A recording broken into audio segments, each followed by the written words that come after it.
साथियों नमस्कार। 2008 में जिन दैनिक वेतनभोगी कर्मचारियों का नियमितीकरण हुआ था उनके पेंशन को लेकर एक बहुत ही महत्वपूर्ण जानकारी प्राप्त हो रही है। इसके संबंध में एक आदेश जारी किया गया है और आदेश के माध्यम से क्या कुछ जानकारी दी गई है आपको विस्तार से बताऊंगा। तो साथियों, जो कर्मचारी 2008 में जो दैनिक वेतनभोगी कर्मचारी 2008 में नियमित हुए थे उनके द्वारा माननीय उच्चतम न्यायालय में एक याचिका दायर की गई थी, जिसमें दैनिक वेतनभोगी के रूप में जो सेवा दी गई थी उसको नियमित सेवा मान्य करते हुए पेंशन देने की मांग उनके द्वारा की गई थी। तो इसके संबंध में एक आदेश जारी किया गया। आदेश आपका जारी किया गया है 25/6/2024 को कार्यालय प्रमुख अभियंता लोक निर्माण विभाग की ओर से। इसमें प्रति है मुख्य अभियंता लोक निर्माण विभाग, अधीक्षण अभियंता लोक निर्माण विभाग, कार्यपालन अभियंता लोक निर्माण विभाग। विषय है दैनिक वेतनभोगी सेवावधि को नियमित सेवा मान्य किए जाने का शासन निर्देश न होने के बावजूद उक्त अवधि को नियमित सेवा मान्य कराने हेतु माननीय उच्च न्यायालय छत्तीसगढ़ में दायर की जा रही याचिकाओं के संबंध में आपसी समन्वय कर निर्णय लिए जाने के संबंध में 30 अप्रैल 2024 को आयोजित बैठक कार्रवाई विवरण। तो इसके संबंध में जो अधिकारी हैं उनके द्वारा 30 अप्रैल 2024 को एक बैठक आयोजित की गई थी, जिसमें महत्वपूर्ण निर्णय लिए गए हैं।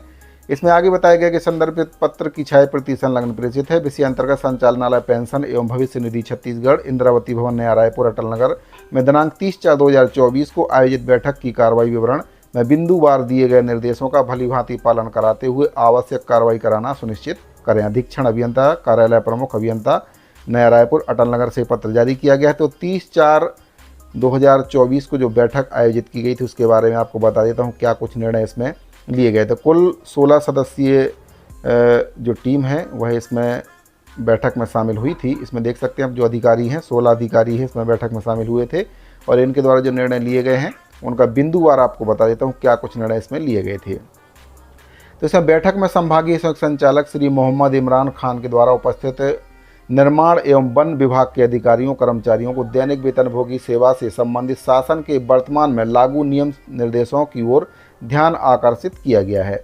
पहला इसमें है कि छत्तीसगढ़ सिविल सेवा पेंशन नियम 1976 के नियम 2 में प्रावधान है कि यह नियम आकस्मिक तथा दैनिक दर पर रोजगार में लगे कर्मचारियों के लिए लागू नहीं होगा।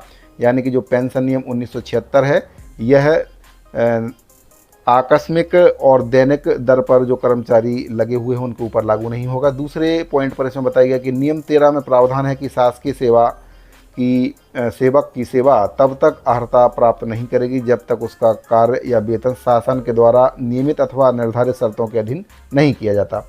यानी कि जब तक उसका नियमितीकरण नहीं हो जाता तब तक उनके ऊपर ये सभी नियम लागू नहीं होंगे। पेंशन उनकी तब तक नहीं बनेगी जब तक वे नियमित नहीं हो जाती। यानी कि दैनिक वेतनभोगी के रूप में जो भी सेवा उनके द्वारा दी गई है वह पेंशन के दायरे में नहीं आती है। तीसरा इसमें नियम 13(2) के अधीन दैनिक वेतनभोगी की सेवा को पेंशन एवं ग्रेजुटी हेतु मान्य नहीं किया जा सकता है। यानी कि जब तक वे दैनिक वेतनभोगी के रूप में अपनी सर्विस दे रहे थे उस सेवा अवधि को पेंशन के लिए मान्य नहीं किया जाएगा। इसमें स्पष्ट बताया गया है नियम 13(2) के हिसाब से। चौथा इसमें आकस्मिक तथा दैनिक दर पर लगे कर्मचारी छत्तीसगढ़ आकस्मिकता एवं कार्यभारित पेंशन नियम 1979 के अंतर्गत शासित होते हैं। अतः दोनों नियमित स्थापना एवं आकस्मिक स्थापना दोनों पृथक पृथक स्थापना है और अलग अलग नियमों से शासित होते हैं। यानी इसमें जो आकस्मिक और दैनिक वेतनभोगी कर्मचारी हैं इनके लिए अलग अलग स्थापना है और ये अलग अलग पृथक पृथक स्थापना के अंतर्गत इनके जो नियम हैं वह भी अलग अलग हैं। और पांचवा इसमें बताया गया कि वित्त विभाग का पत्र क्रमांक 81 दिनांक 2 मार्च 2005 में कार्यभारित एवं आकस्मिकता में वेतन पाने वाले कर्मचारी किसी अस्थायी कर्मचारी के बिना किसी व्यवधान किसी भी नियमित पेंशन योग्य पद पर संविलियन किया जाने पर पेंशन योग्य गिनी जाएगी। यानी कि जब उनका नियमितीकरण हो जाएगा तब उनको पेंशन की पात्रता होगी।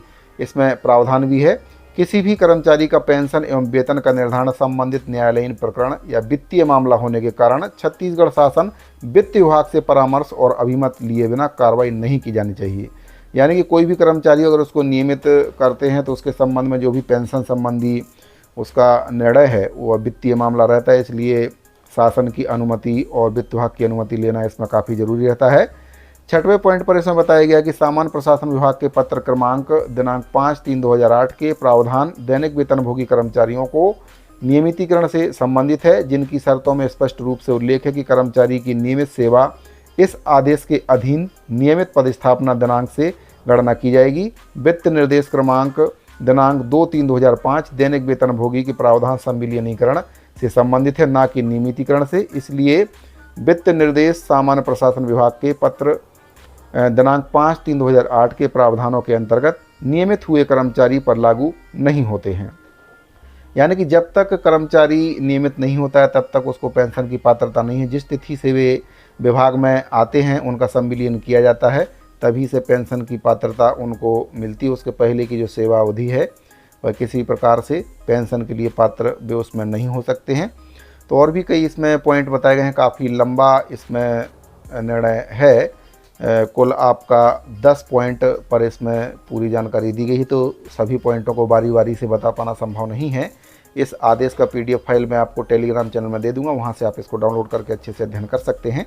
में पॉइंट पर इस पर बताया गया है कि अंत में संचालक पेंशन एवं भविष्य निधि छत्तीसगढ़ के द्वारा निष्कर्षतः सभी उपस्थित अधिकारियों को यह निर्देशित किया गया है कि दैनिक वेतनभोगी सेवा को पेंशन हेतु अर्हतादायी मानते हुए नियमित सेवा में जोड़कर पेंशन प्रदान किए जाने संबंधी माननीय न्यायालयों के निर्णय वाले पेंशन प्रकरणों को संबंधित संभागीय संयुक्त संचालक कोष लेखा एवं पेंशन कार्यालय को भेजे जाने के पूर्व उन प्रकरणों में शासन की अनुमति, निर्देश, आदेश प्राप्त कर लिए जाएं। यानी कि जो भी प्रकरण है उसको विभाग में भेजने से पहले शासन से आदेश, निर्देश प्राप्त करना जरूरी है। तदनुसार आगामी कार्रवाई की जाए। जहां ऐसे न्यायालयीन प्रकरणों में जवाब दावे प्रस्तुत किए जाने हों तो संबंधित विभागों के आपसी समन्वय से शीघ्रता से और शासन के संगत निर्देशों और न्याय और नियम प्रावधानों के सक्षमता के साथ प्रभावी ढंग से ऐसे जवाब दावे प्रस्तुत किए जाएं, क्योंकि ऐसे न्यायालयीन प्रकरणों में यदि शासन के विरुद्ध निर्णय पारित होता है तो इसके क्रियान्वयन में शासन पर अनापेक्षित वित्तीय भार आता है। अपील किए जाने योग्य न्यायालयीन प्रकरणों में अपील किए जाने में विलंब न हो, अतः निर्धारित समय सीमा का गंभीरता से ध्यान रखा जाना चाहिए। तो साथ ही इसमें जो दिशा निर्देश हैं वह दिए गए हैं कि जो दैनिक वेतनभोगी कर्मचारी हैं उनकी जो पूर्व की सेवा है नियमित होने से पहले की, उसको नियमित सेवा में मान्य करने के लिए कई याचिकाएं हाई कोर्ट में लगाई गई थी।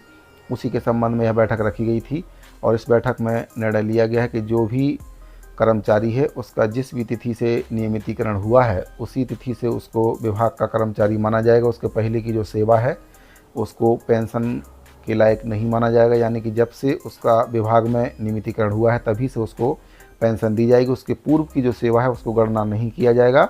इसके संबंध में ये बैठक रखी गई थी जिसमें कई महत्वपूर्ण निर्णय लिए गए हैं। इस पूरे आदेश का PDF फाइल आपको हमारे टेलीग्राम चैनल पर मिल जाएगा।